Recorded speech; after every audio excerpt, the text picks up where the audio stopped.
बच्चों नमस्कार।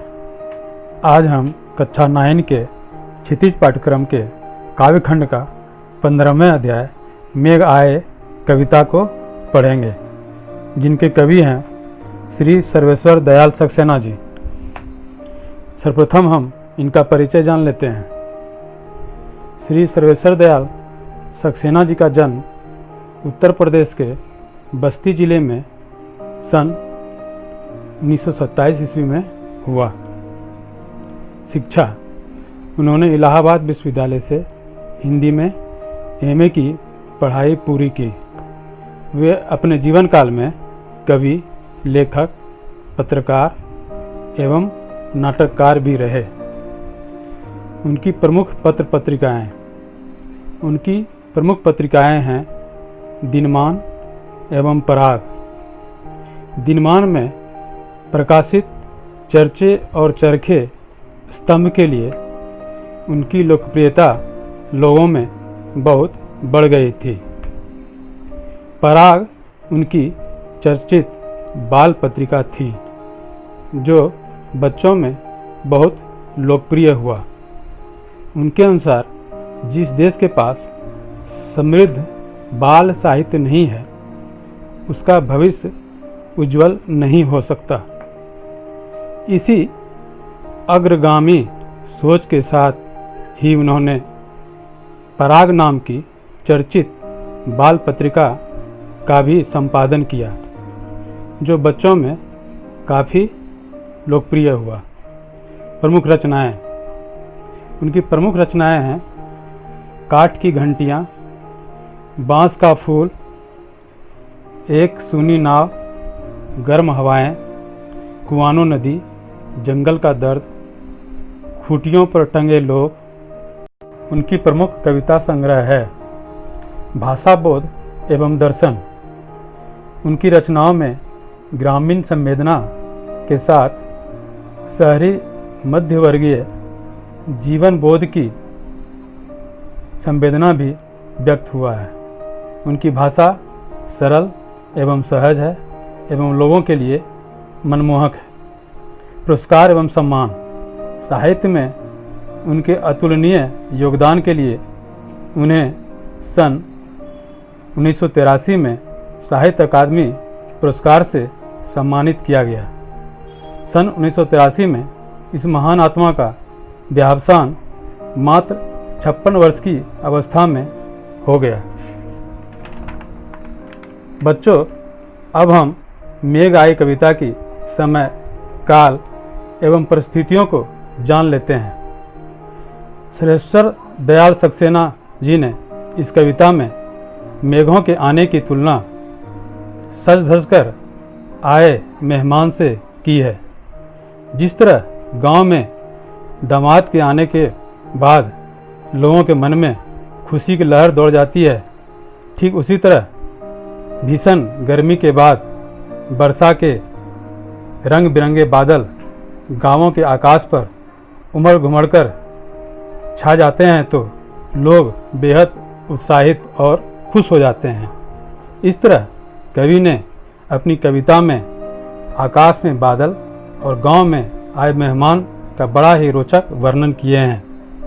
इस कविता में कवि बादल की तुलना ग्रामीण मेहमान अर्थात दामाद के साथ करके मानवीकरण एवं रूपक अलंकार का मनोहारी प्रस्तुतिकरण किए हैं।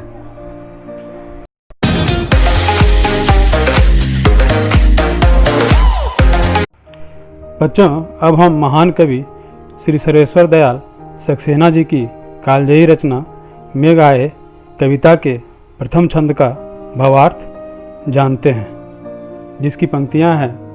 मेघ आए बड़े बन ठन के संवर के, आगे आगे नाचती गाती बयार चली, दरवाजे खिड़कियां खुलने लगी गली गली, पाहुन ज्यों आए हों गांव में शहर के, मेघ आए बड़े बन ठन के संवर के। प्रस्तुत पंक्तियां महान कवि श्री सर्वेश्वर दयाल सक्सेना के मेघ आए कविता की प्रथम छंद है।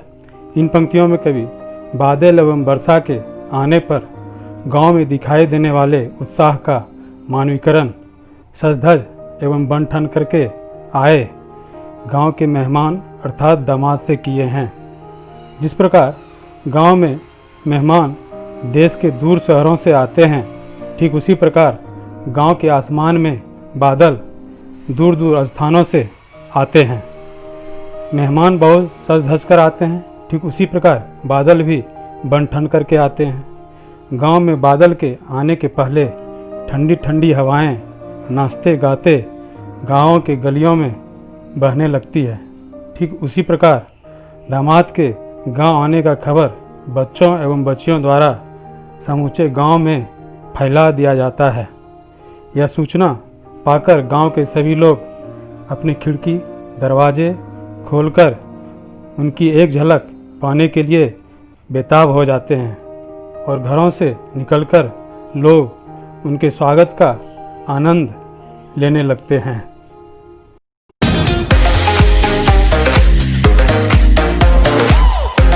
बच्चों, अब हम महान कवि श्री सर्वेश्वर दयाल सक्सेना जी की कालजयी रचना मेघ आए कविता की दूसरे छंद का भावार्थ जानेंगे। सर्वप्रथम हम उनकी पंक्तियाँ पढ़ लेते हैं। पेड़ झुक झाँकने लगे गर्दन उचकाए, आंधी चली धूल भागी घाघरा उठाए, बांकी चितवन उठा नदी ठिठकी घूंघट सरके, मेघ आए बड़े बन ठन के संवर के। इन पंक्तियों में कवि वर्षा आने के बाद प्रकृति में होने वाले बदलावों का वर्णन किए हैं और उसका मनोहारी मानवीयकरण किए हैं। कवि कहते हैं कि बादल के उमड़ने घुमड़ने के साथ ही हवा के चलने के कारण पेड़ ऐसे झुके हुए दिखते हैं जैसे मानो वे अपनी गर्दन उचकाकर मेहमान को देखने की कोशिश कर रहे हैं। ठीक उसी प्रकार आंधी आने पर धूल ऐसे उड़ने लगती है मानो गांव की औरतें घाघरा उठाए दौड़ रही हैं। फिर अंतिम पंक्ति है बच्चों,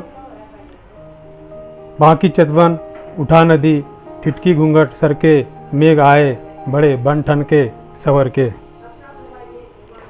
नदी रूपी औरतें ठिठक कर अपने घूंघट सरकाए हुए तिरछी नज़रों से मेहमान को देख रही हैं, अर्थात इस अवस्था में नदी का पानी ठहर सा जाता है जिससे उसकी खूबसूरती और बढ़ जाती है।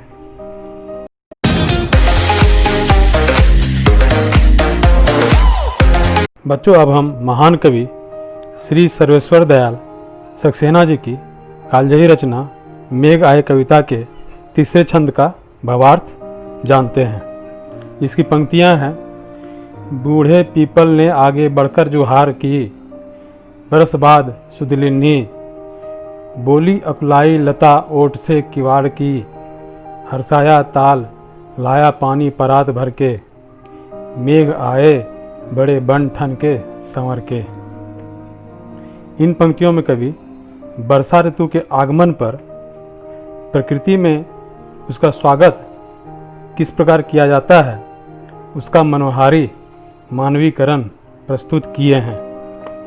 कवि का कहना है कि सालों बाद घर आने पर बड़े बुजुर्ग जिस तरह अपने दामाद की आगे बढ़कर स्वागत करते हैं, ठीक उसी प्रकार पीपल का वृक्ष भी झुककर वर्षा ऋतु का स्वागत करता है। नई नवेली दुल्हन जैसे दरवाजे के पीछे से झांककर अपनी पति का इंतज़ार करती है और उससे लेट से आने की शिकायत करती है, ठीक उसी प्रकार जल की बूंदों के लिए व्याकुल लताएं गुस्से से दरवाजे के पीछे छिपकर मेघ से इतनी देर तक प्यासी रखने के लिए शिकायत करती हैं। साथ ही हमारे घर में जब कोई मेहमान आते हैं तो सर्वप्रथम हम पांव धोने के लिए लोटे में पानी देते हैं। ठीक उसी प्रकार बादलों के आने की खुशी में तालाब उमड़ आया है और उसके थके हुए चरणों को परात भर के पानी से धो देना चाहता है।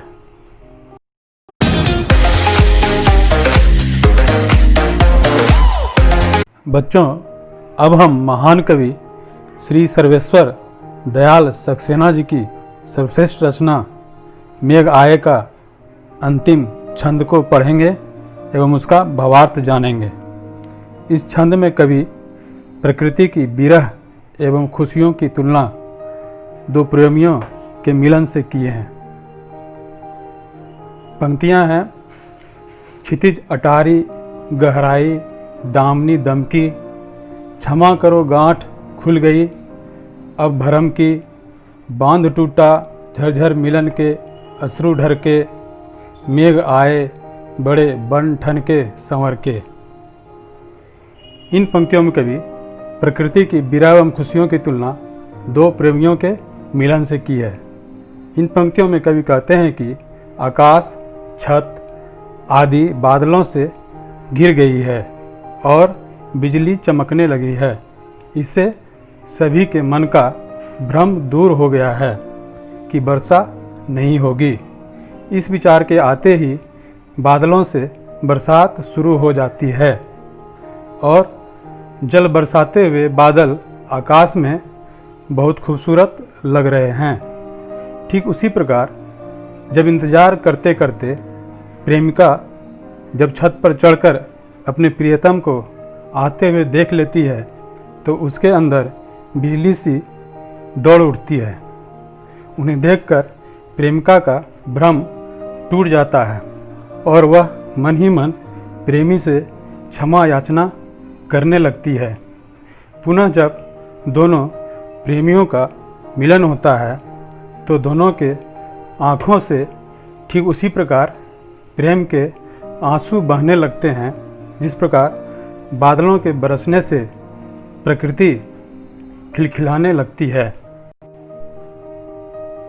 बच्चों, इस प्रकार हम देखते हैं कि कवि ने इस कविता में मानवीकरण एवं रूपक अलंकार का अनुपम उदाहरण प्रस्तुत किए हैं। आज के लिए बस इतना ही। अब अगले वीडियो में अगले चैप्टर के साथ मिलेंगे। धन्यवाद।